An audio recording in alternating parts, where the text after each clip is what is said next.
Making low-fat seasoned deer burger, aka deer sausage. William Hovey Smith, 2016. I'm the author of Backyard Deer Hunting, and here we take a salvaged deer and make sausage from it. This is Hovey Smith with Hovey's Outdoor Adventures. We are resuming our processing of our last salvaged deer.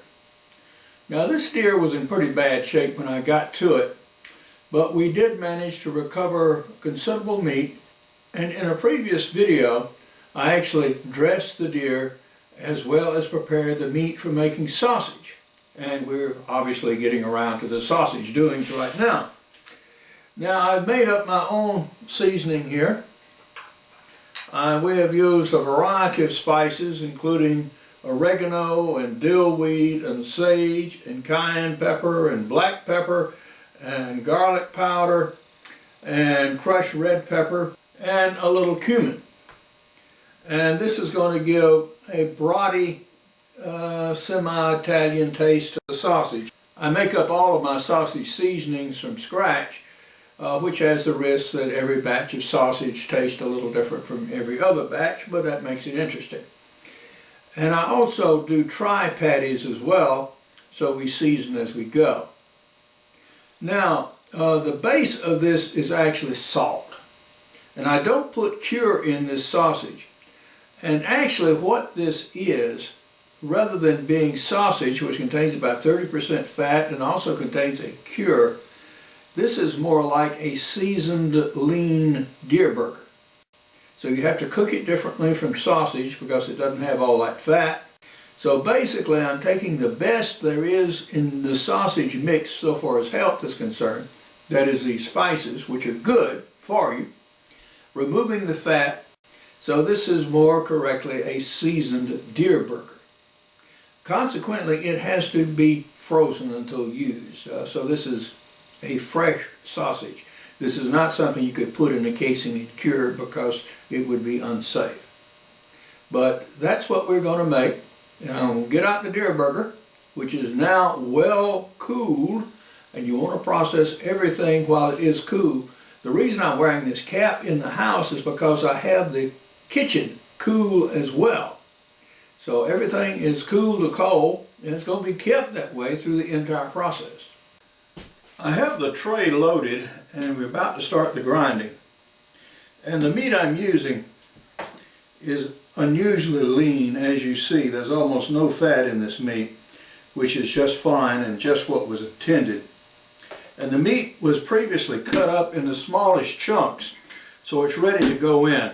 Now this grinder, of course, makes a lot of noise, so I'm going to show you just a little bit of that so you can see how it works.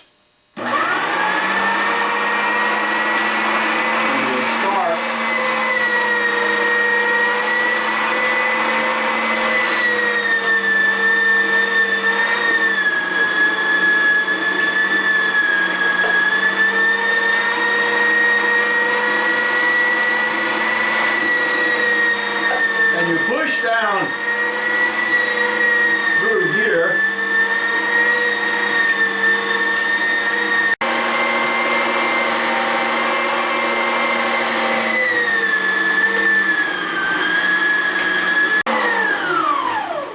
And proceed.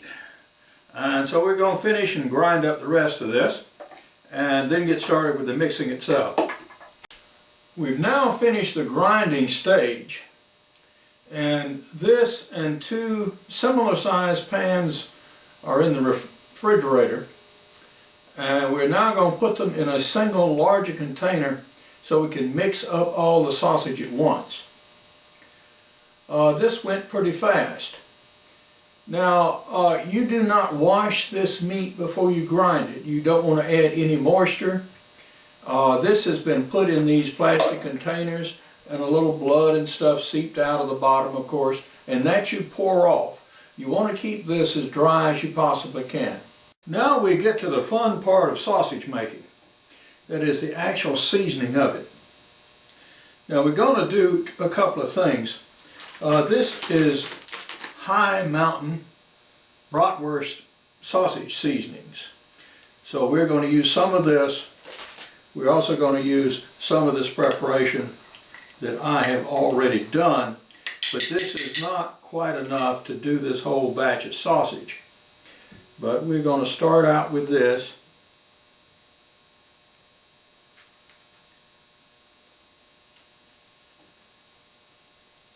And the reason I mix it all up in this big container is that so you get more or less a uniform product.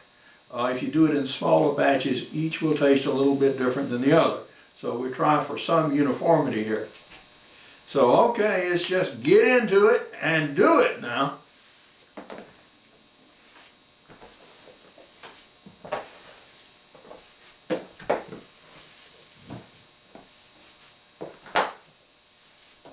Now you can run this back through the grinder and mix it that way.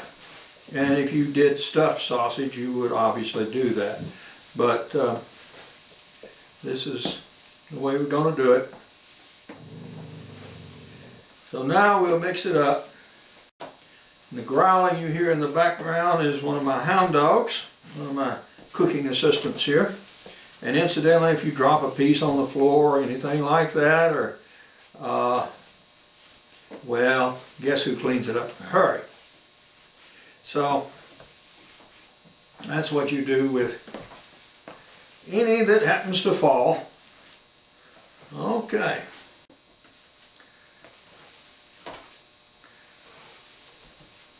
Yo, there went a piece.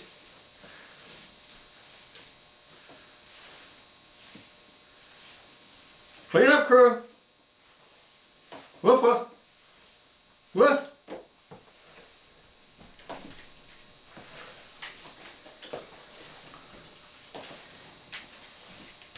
And my canine assistants took care of that in a hurry.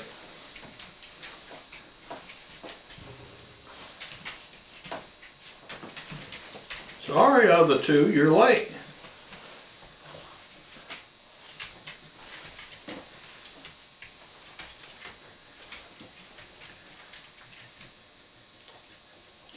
Okay, I don't think that's near enough seasoning for this big batch of sausage. So we're going to do a little trial patty and see how that tastes. In the meantime, I'm going to cover this as we cook this little patty and see how it turned out.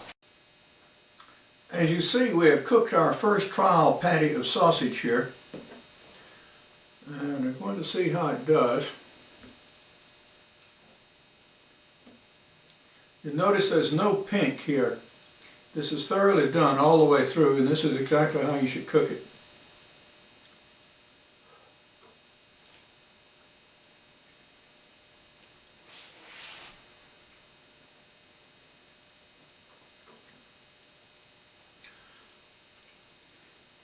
I actually taste very little, so it needs really more of everything. Trying to bite from this side.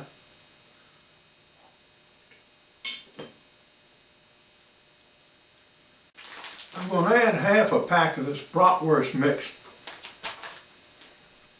and we'll see how that does. Well, how is our second seasoned deer burger, aka sausage? One thing about these is that there is very little shrinkage because of the lack of fat. Again, you know, cooked thoroughly all the way through.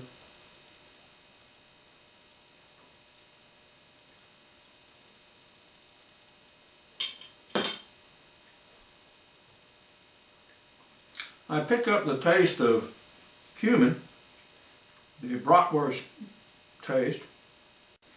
Use a bit more salt and also a bit more crushed pepper.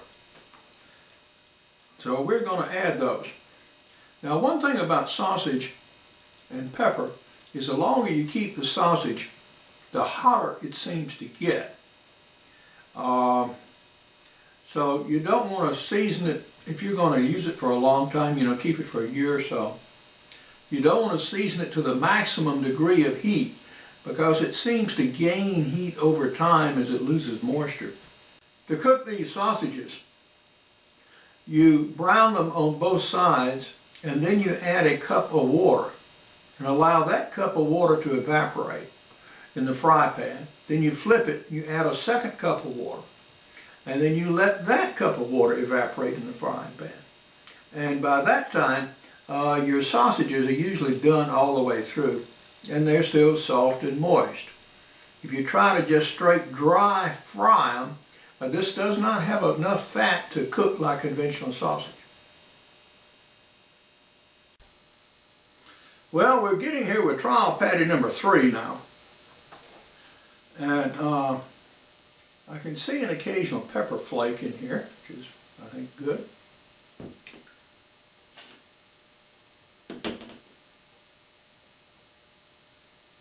Okay, again, very well done all the way through.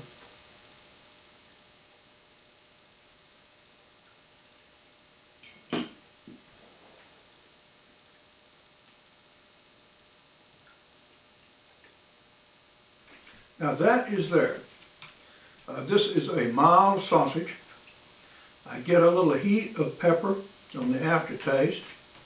I added some oregano, and I can taste that now. The added salt and pepper did good. This tastes just fine. It has a little heat on the aftertaste, which is good, which I want in a sausage. I do taste a little salt, but it's not over salty.